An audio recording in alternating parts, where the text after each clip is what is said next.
He thought he had found true love. But after bearing 2 children, he discovered the shocking truth. His wife was his blood. In the noisy streets of Lagos, where cars honked every minute and the smell of roasted corn filled the air, there lived a young man named Chike. Chike was a simple man. He was tall, with broad shoulders from years of hard work. His hands were always oily because he worked as a mechanic at a workshop in Surulere. From Monday to Saturday, you would find Chike bent under the bonnet of a car, wiping sweat from his forehead, using spanners and hammers to fix engines. Many people trusted him because he was honest. In Lagos, mechanics were known for cheating, but Chike was different. If your car needed only a small repair, that was exactly what he would do. Nothing more, nothing less. Because of his honesty, customers brought more cars to him. He didn't have plenty money yet, but he had respect, and respect was better than riches. But one thing was missing in his life: love. At night, when he returned to his small one-room apartment in Mushi, he would sit alone on his bed. Sometimes he ate gari and cold soup. Other times he just drank water and slept. His neighbors often teased him. "Oga Chike, when will you marry? A man without a wife is like a bird without feathers. Get married and say goodbye to this bachelorhood." Chike would smile and say, "I will marry when the time is right. I need to expand my business first, so I'll be able to take care of my wife." But deep inside, he was very lonely. One bright Sunday afternoon, after church service, Chike decided to stop at a small roadside food shop to eat rice and stew. The shop was owned by a fat, cheerful woman everyone called Mama Neka. As Chike sat on the wooden bench, waiting for his food, he noticed a young lady serving plates to customers. She was tall, slim, and her smile was like sunlight. He heard Mama Neka call her Amara. When she brought his plate of rice, she greeted politely. "Good afternoon, sir. Enjoy your meal." Chike looked up and his heart skipped. Her voice was soft, her eyes were bright, and her steps graceful. Chike was hooked immediately. And from that day, Chike found himself visiting Mama Neka's shop more often. Sometimes he was not even hungry, but he would still stop there, pretending to want food, when in truth, he just wanted to see Amara. Soon, they started talking. "Where are you from?" Chike asked one afternoon as he sat in Mama Neka's shop, enjoying a plate of hot spaghetti. "Well, I am from Anambra. Although I haven't gone there since my parents died when I was 3 years old, I cannot even remember anything about that place. I live here with my auntie." "Ah, sorry about that. I am from Anambra too. It's been many years since I visited the village, but I will try to go there this Christmas," Chike said, smiling like a goat.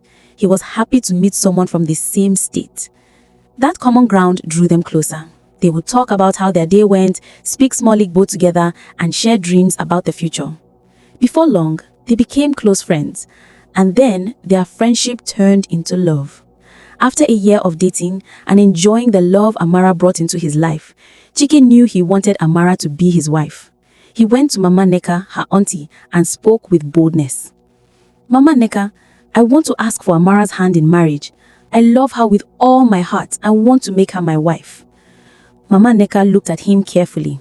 "Chike, are you serious? See, marriage is not for boys, it is for men.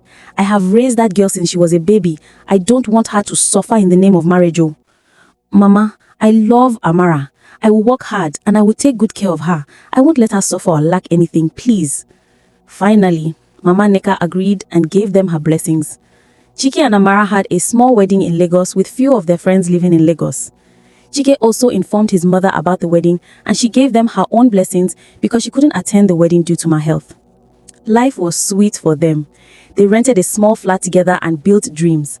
Amara helped keep the house tidy while Chike worked day and night at the workshop. They laughed, they prayed, they hoped.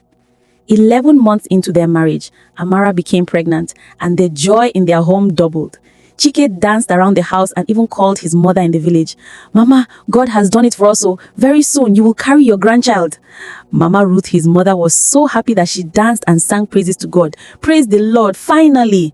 Please take care of my daughter for me. Don't stress her. If it's possible, bring her to the village so I can look after her properly."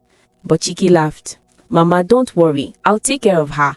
I can't bring her to the village yet. You know how fragile the first 3 months of pregnancy are, and things are very expensive now." He also assured his mother he would bring Amara to the village after the birth of their child.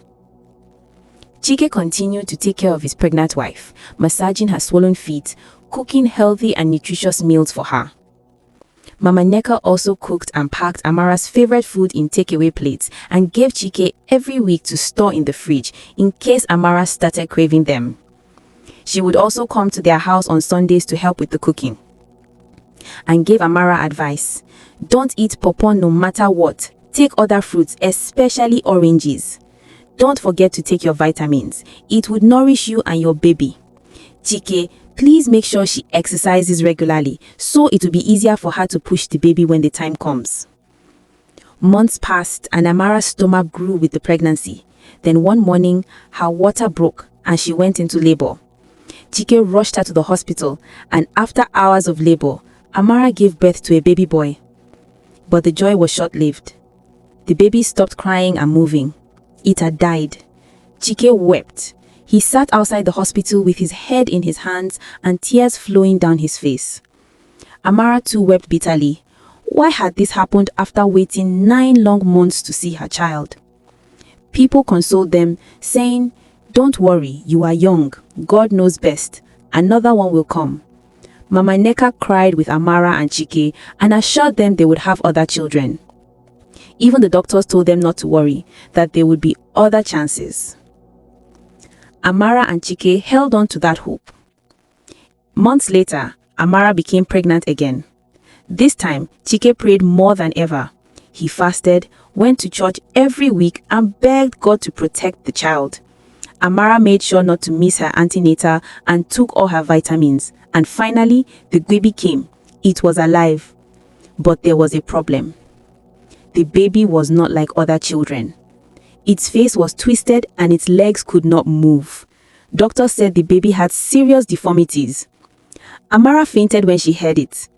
Chike felt his heart breaking to pieces. "Why me? What have I done to deserve this kind of punishment?" he said as tears flowed down his face. Neighbors began to whisper. Some said, maybe it is a spiritual attack. Others said, maybe they offended someone and this is their punishment. Amara heard it all but didn't say anything. At least her son was alive despite his problems. 2 days later, the baby slept and didn't wake up again. Chike was confused. What was his offense? Why was his children suffering like this? Why was fate playing such a cruel joke on him? Amara, on her own, would sit and cry for hours, her eyes red and swollen until she was exhausted. One night, Chike sat in silence. He looked at Amara, who was tired from crying, and said, "We cannot continue like this. We have to move on. God knows best. Anyways, Mama Ruth has requested for us to come to the village. I think it's finally time you meet my mother and uncles in the village. Maybe they will have a solution to our problems." Amara agreed. She too was tired, and maybe Mama Ruth would have an answer to what was happening to her children. So, they traveled to Anambra State. When they reached the village, Mama Ruth ran out to welcome them. She hugged her son and greeted Amara warmly. But when she looked closely at Amara, she paused. Her eyes grew wide with shock and worry, but she said nothing. That night, Mama Ruth stood in her room. She was really worried. Amara looked familiar, too familiar. She couldn't sit still, so she ran to the eldest man in their family, Papa Okechukwu. "Papa, my son Chike has come back with his wife. I think you need to see her, because I'm not comfortable with the thoughts going through my mind." Papa Okechukwu told her to go home and assured her that he would call for the elders the next morning. That morning, the elders called a meeting under the big mango tree in the market square. That was where the elders of the village always gathered for a village meeting and also to settle family cases. That was the day Chike's life changed forever. That morning, the wooden benches were filled, old men with walking sticks, women with wrappers tied firmly around their waists, and curious youths who stood at a distance to watch. Chike and Amara sat quietly. Mama Ruth sat beside them, her face heavy with worry. Papa Okechukwu leaned on his walking stick and cleared his throat. "Chike, my son, He began slowly. You have come with questions, but do you truly know the young woman sitting beside you? Chike frowned, confused. Papa, what do you mean? She's my wife, Amara. What else should I know? The old man shook his head and said, No, Chike, she's not just Amara. She is your late uncle's only child, the one that her both parents died when she was a child, and her mother's sister took her to the Yoruba man's land. She's your cousin. Her father and your father are brothers. The crowd gasped. A murmur ran through the people gathered. Chike's heart stopped. He turned to Amara, who looked as if the ground should open and swallow her. God forbid! What do you mean? Are you saying I married my own cousin? Chike asked, his voice trembling. Yes, Papa Okechukwu replied. Did you not see the resemblance between you two? Your mother spotted it immediately she saw your wife, and that was why she came to me. Amara is your sister. That is why your children did not survive. The gods forbid such union. When blood mixes with blood, the children carry the punishment. Chike turned to his mother in shock. Mama, did you know about this? After a long silence, she said, My son, I did not know. You did not tell me anything about her. You only said she's from Anambra. I didn't know it was the same village. Tears filled Chike's eyes. Mama, why did you not tell me to check well before marrying? Mama Ruth shook her head sadly. Chike, you cannot blame me. You remember I told you many times to come home with your wife, but you refused. I also asked you about her people, but you said I can ask her myself when we meet. How I wish your father was alive. All this wouldn't have happened. Amara broke into loud sobs. Chike, I did not know either. I never knew we were related. My auntie never told me that I'm from this village, not to talk of coming from the same family. Please believe me. But Chike sat in silence, his heart heavy as a stone. He felt betrayed. Papa Okechukwu raised his hand to quiet the murmurs. My children, hear me well. This is not about blame. Even if it is all about blame, we would blame the auntie who hid the young woman's true origin from her. Our ancestors gave us rules to protect us. One of those rules is clear. A man must not marry his close blood. When such a thing happens, the ancestors send warning through the children. That is why you have seen death and deformity. If you continue, the suffering will not stop. The elders nodded in agreement. Another elder, Papa Obina, added, Like my father's adage usually says, eating without asking questions brings death without sickness. This is why in the olden days, before marriage, families asked questions. They traced bloodlines. They called the elders to check, and the elders would do a proper investigation of who they are going to marry. But these days, some of the young ones marry quickly in the city without even a question, not to talk of investigating who they're getting married to. Their parents won't even take them home to meet their family members. The crowd murmured, agreeing. That night, Chike could not sleep. He sat outside the hut, staring at the moon. His heart was broken.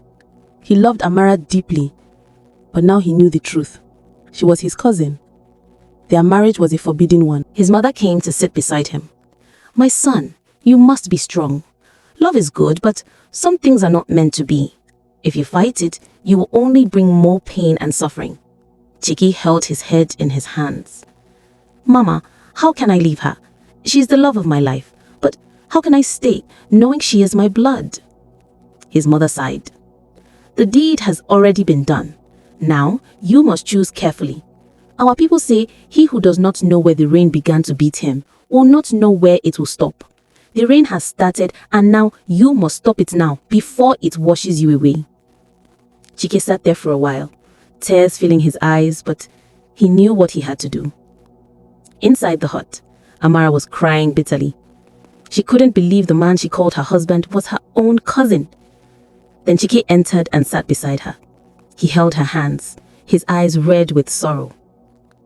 Amara, he said softly, I will always love you, but the elders have spoken. If we stay together, we will only see more pain and anguish. I think it's better we end this here. Amara shook her head, tears running down her cheeks. No, Chike, I cannot live without you. I never knew. Please don't leave me. Chike's voice broke. I do not want to leave you. But what choice do we have? Our children will continue to suffer. We have lost 2 children already. Do you want to bury another child? You've seen what happened to us when we did not know. Who knows what next would happen next if we continue on this path? Amara wept harder. In her heart, she knew he was right. But letting go felt like death. The next morning, the elders gathered again. Papa Okechukwu spoke to the young people of the village. His voice was deep and steady. Let this story be a warning. Before you marry, ask questions. Know the family of the one you want to marry. Love is not enough. If you marry blindly, you may marry your own family member. And when blood mixes wrongly, sorrow follows. That is why our ancestors gave us customs. Not to punish us, but to protect us. The youths nodded, fear written on their faces. They knew they had witnessed a lesson that would stay with them forever. In time, Chike and Amara went their separate ways. The pain was deep, but healing came slowly. Chike later married another woman from Abia State. Together they had 4 healthy children who brought laughter back into his life. Amara too found a new path. She moved to Benin City and started afresh, carrying the scars of the past, but also the wisdom of experience. And the story of their forbidden love was told for many years in the village, a reminder to every young man and woman to know their bloodline before marriage. This story teaches us that it is important to know your roots before you marry. Ask questions. Tradition is not foolishness. It carries wisdom from the ancestors. Love is sweet, but don't let that sweetness carry you to the path of pain and anguish. So tell me, do you think tradition still matters in marriage? Drop your thoughts in the comments below. Don't forget to like and subscribe. Until we come your way next time, goodbye.